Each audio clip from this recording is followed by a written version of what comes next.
Orienteering is a sport for everyone. There are courses for all abilities and map reading, and in various distances to match your fitness.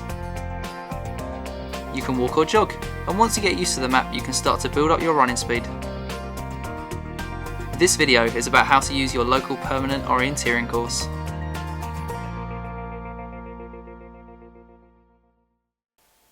Before heading to the park, you're going to need to grab a few things. The map of your local park is the most important tool.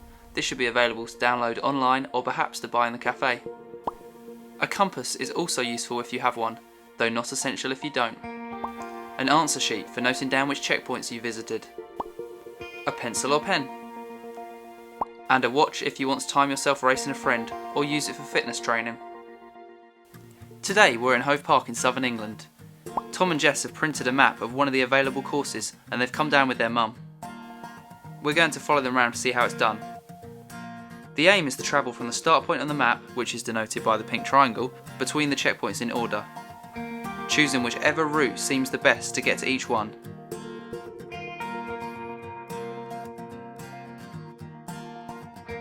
And the double circle symbol is the finish. Here's a quick guide of how to use the compass. Firstly, hold the map flat to the ground and lay the compass on top, like seen here. The aim is to get the red needle on the compass to line up with the red arrows at the top of the map. To do this, we rotate the two together, like this. The features around us should now all correlate to where they are on the map. This is called orientating the map. Once this is done, we're ready to go. Tom and Jess plan their route, and Tom checks his watch so they can see how quickly they get around the course. And they're off. The first checkpoint is relatively simple. From the triangle start, they run along the path. They know they're going the correct direction because they can see the black line tennis courts on their left, meaning their map must be orientated correctly. As they near the control, let's take a closer look at part of the map that can make finding the control much easier. On the edge of the map, there are control descriptions. These describe where the checkpoint or control will be located and what number it is. As you can see, for number 1 we're looking for control 31, which will be located at the end of the fence.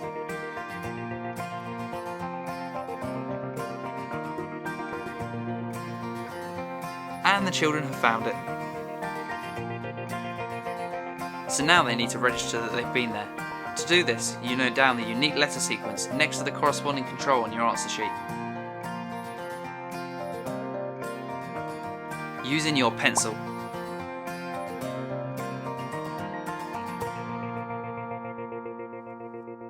Now for number 2. This one is slightly trickier because there are a couple of different route choices available. The obvious route choice is to follow the path all the way there, like this. This is a safe route and unlikely to go wrong. However, a more direct route would be to go straight across the open grass, which is marked as orange on the map. If using this option, the children might have to navigate more carefully, and this could actually end up taking longer. Jess doesn't feel confident enough yet, so convinces Tom it would be a better idea to follow the path. They run along the path, again keeping the tennis courts on their left.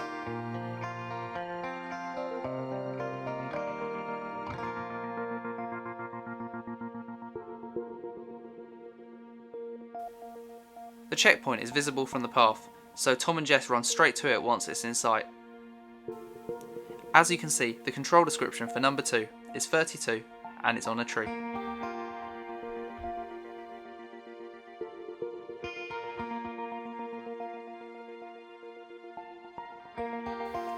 So now for number 3.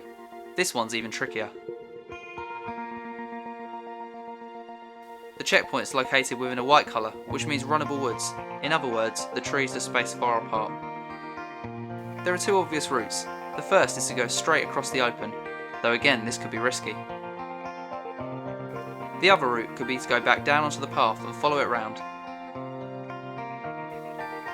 The children could then count off 2 path junctions on their left, and then attack the control from the second junction.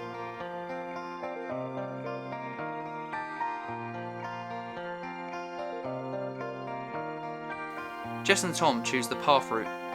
They're going to count junctions. They count 1 path junction on their left, then 2. This second one could be referred to as an attack point. They know exactly where they are now, and they can head up to the trees to find the control. And there it is. They note down the answer.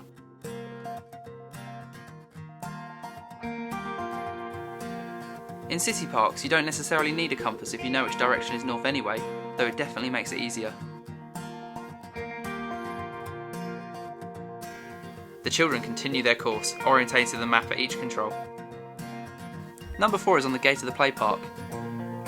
Jess and Tom resist the temptation to have a go on the swings.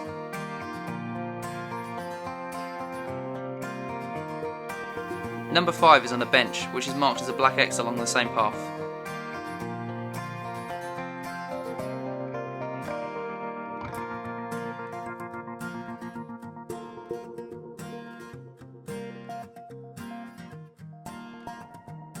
So, it's nearing the end of the course, and the children are feeling more confident about their navigation skills. To get to number 6, they could follow the path, though running straight down the hill looks a lot shorter. Once the map is orientated, they can follow the direction of the pink line, as this will take them directly to the control. Once number 6 has successfully been found, it's time to head to the finish. From here, the children sprint to the finish, where their mum is waiting for them with a well-earned drink. Nan's come down to the park to find out more about the sport too.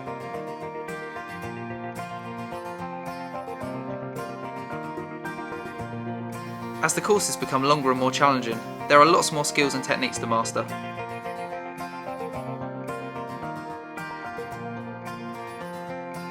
Why not find out if there's orienteering at your local park? Just Google Permanent Orienteering Course, and who knows what you'll discover.